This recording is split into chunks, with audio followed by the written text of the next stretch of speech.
Nega hozir pauzada bo'lib qoldinglar? Ya'ni bu отношения nega hozircha pauzani tanladi? Ya'ni bir-biringizdan ayri holatda bir-biringizga SMS yozmasdan, telefon qilmasdan pauza holatiga tushib qoldinglar. Va bu pauza qachon tugaydi? Xo'sh, siz yigit munosabatingiz yosh nechidan bo'lishidan qat'iy nazar, женский род, мужской род. Siz o'zingizni ishingiz va o'zingizni obro'yingiz, oila a'zolaringizni obro'yi bilan o'ylab. U esa bu narsaga sabab uning ishi, uning vaqti kamligi, u judayam bandligi ham sabab bo'ldi. Albatta sizlarda nima sababdan pauza bo'lmoqda? Nima sababdan?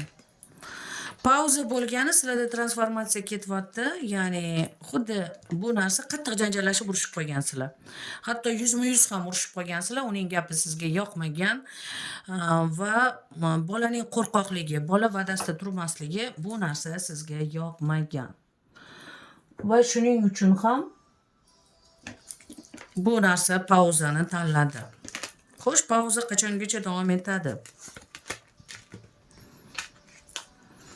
Pauza bu sizlar qachon pauzani to'xtatish xohlasanglar o'shanda. Bu sizlar yaxshi ko'rasizlar bir-birlaringni, juda ham yaxshi ko'rasizlar. Tavakkal boshlangan sevgi munosabat bu. Yaxshi ko'rasizlar. Bola qo'rqyapti sizga gapirishga, chunki siz bolaga nisbatan kuchlisiz. Hatto sizning oshiqlaringiz ham ko'p. Oshiqlaringiz bor.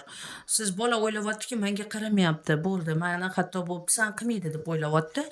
Siz esa bo'ldi, bilganingni qil degan naqlga o'tdingiz. Chunki siz bu отношениyadan charchadingiz. Charchadingiz, ammo sizlarda yana suhbat bor, yana uchrashuv bor.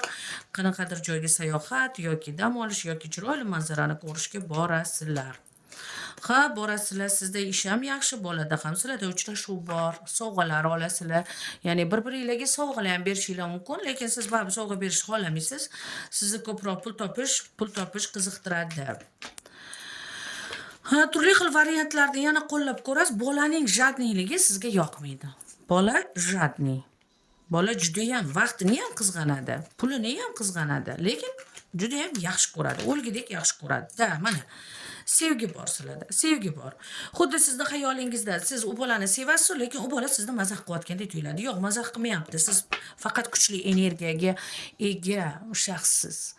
Siz u yigitga nisbatan ancha kuchli, ancha hayot tajribasiga ega va ancha aqlliroqsiz.